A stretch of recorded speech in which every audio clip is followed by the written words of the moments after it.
Space News 82. We are in the Viera and the current situation.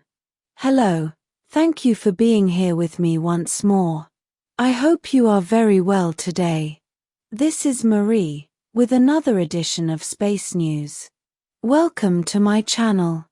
This information can be seen as science fiction, or as the viewer sees best, and I post it for entertainment purposes only. Still, I take my information very seriously, and for whoever has eyes to see. I am writing this on the mornings of May the 29th and 30th, 2025. It may be advisable to watch Space News episodes 79, 80 and 81, but especially number 81, before this one to better understand what I am talking about. It has been over a week now since we took total control over the space around Earth, the legal 500,000 kilometer bubble that surrounds the planet and is considered to be the legal space around it. All the neutral star races which bailed out and ran away when things started to turn ugly last Wednesday, the 21st of May, 2025, when we took control, have returned to their usual orbits and positions around Earth. I don't want to enlist their names because it may hurt sensibilities, in space and on Earth, as some have many fans. Communication between most star races presently in Earth's orbit is scarce and quite bad, mostly limited to need-to-know things. This is perhaps because of strong cultural differences between the members.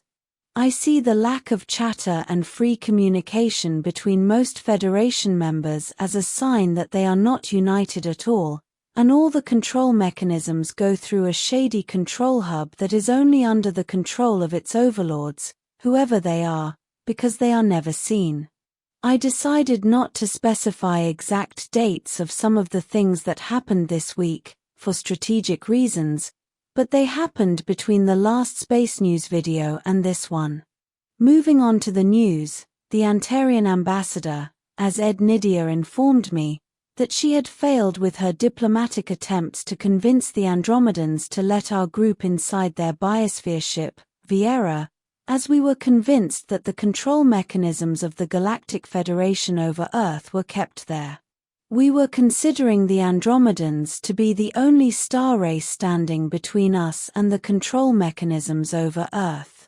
Not because they were bad, but because they were, and still are, being kept somewhat as hostages by the upper levels of the shady Galactic Federation, and they are not very good at standing up for themselves, much less at fighting. I'll leave it there. As I was preparing to have a strong-voiced conversation with the Andromedan representatives, the very next day, and with the standing threat of my group to take over the Viera by force, I received a statement from the Andromedans giving us complete cooperation and access to the interior of their biosphere ship, to analyze and take over whatever regressive control mechanisms we may find there, if there is any, as they said. Within the hour, ground forces from the Taygetan dreadnought starships, Asterope and Atlas, entered the Viera with no resistance, and took positions inside, always regarding the fact that it is the Andromedans' house, and it is full of innocent civilians there.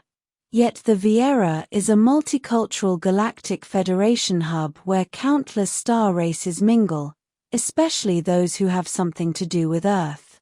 As we entered the Viera, Hashmalim Special Forces from Taygeta took over the vast internet server installations we knew existed there. We were quite sure that the entire internet of Earth was found in the numerous large servers there. The internet as such, its main servers that provide all that is called the cloud and all the censorship mechanisms, the main internet algorithms, the main memory systems and all the programming setup and so on, are not found on Earth. The Internet is one of the greatest, if not the greatest, control and mind control mechanism over humankind, and of course, it would not be on Earth as the nefarious upper levels of the Galactic Federation would need to have total control over it. What you get down there on Earth is only a super-censored, super-controlled, tailored for humans, version of a greater artificial intelligence found off-planet. The internet is tailored for controlling human society, especially their perception of reality, and it is a minuscule part of the greater information superhighway that unites all the star races in space, which is an immense system, and that uses muon, codified gravity pulses, for immediate data transmission, as the huge distances in space do not affect it. I was to explain this in detail in the second part of my video about artificial intelligence, but with all these events unfolding rapidly, I had no chance to write it before all this happened. I wanted it to be a useful base reference video. The good news is that we managed to take over the Andromedan biosphere ship with no resistance, but the bad news is that our technicians have discovered that the main internet servers are not found there, as the ones in the Viera are only large subserver repeaters for local services inside their ship and other not-so-transcendental things.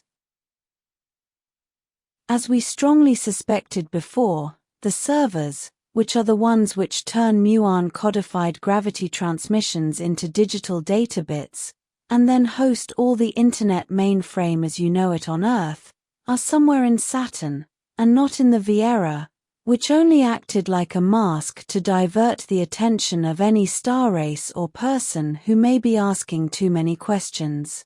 This means that we have not managed to take control of the media yet.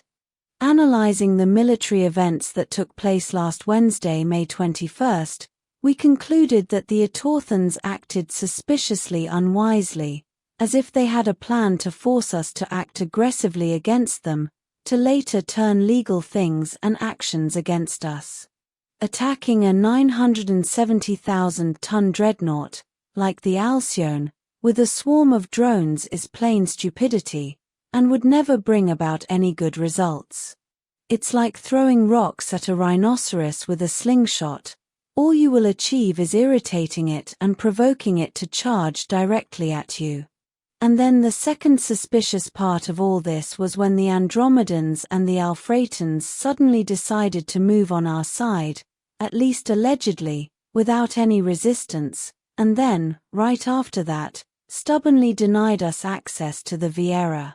Fully knowing that our next logical target would be them in the Viera.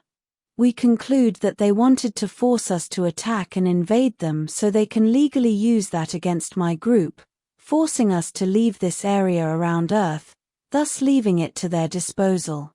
As they had officially surrendered to us, but also stated that they were on our side, we had no legal right to invade them by force, even though we said we did, even using this YouTube channel, but we did not, and having done so, would have been a terrible mistake.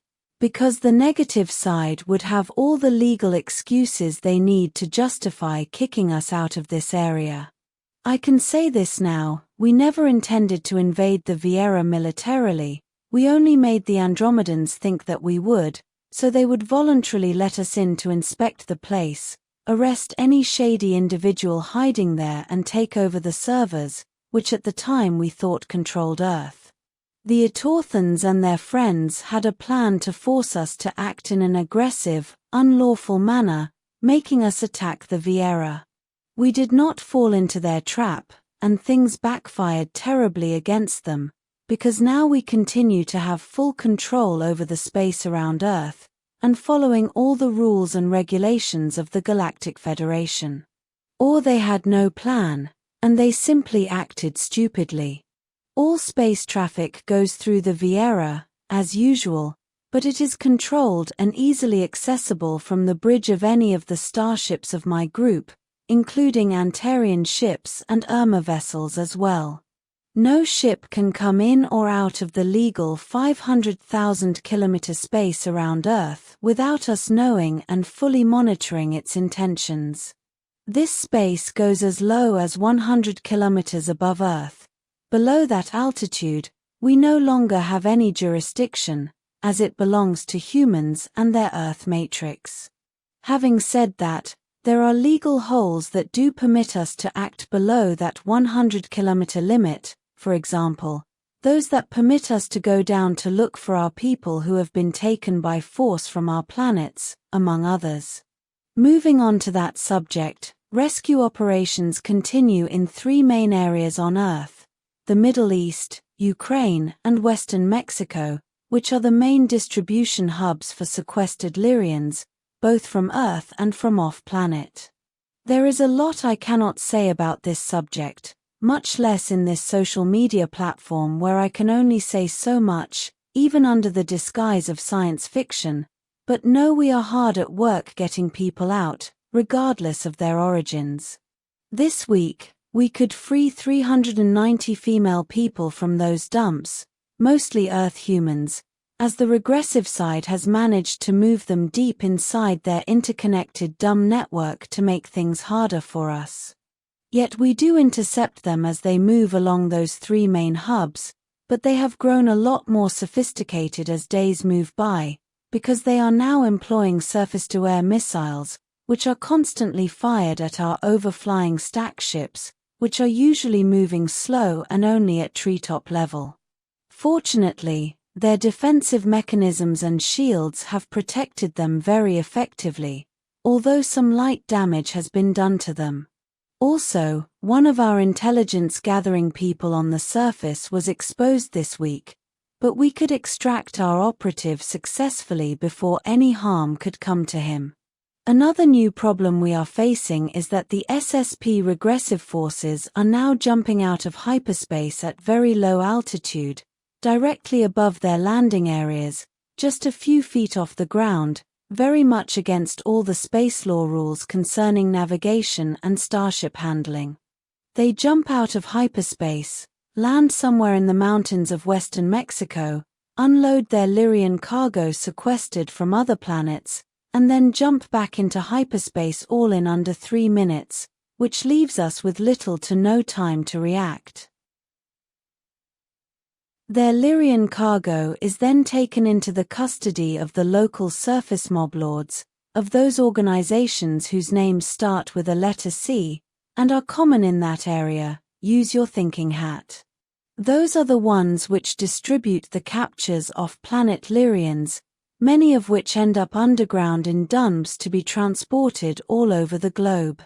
It is at this stage that we have been most effective, as the victims have not yet been taken underground, and we are hard at work to stop this new strategy and derail all their mechanisms once and for all. Remember that what comes out in official media is only a distorted version of what is really going on, and other parties may take credit for what we are doing. Things have become more complicated for us now because the enemy has grown more sophisticated, but we will press on and prevail. I will keep you informed. It is always a pleasure to write for you, my friends. A big thank you to all the sponsors of my channel. You are changing worlds here. It may be the same thing I said last week because there are a limited number of words in the English language, but that does not change the immense gratitude I feel towards all of you. This will be all for today. As always, thank you for watching my video, and for liking, sharing, and subscribing for more. It helps this channel grow a lot. And I hope to see you here next time. With much love and appreciation, your friend, Queen Marie, 1st of Taygeta.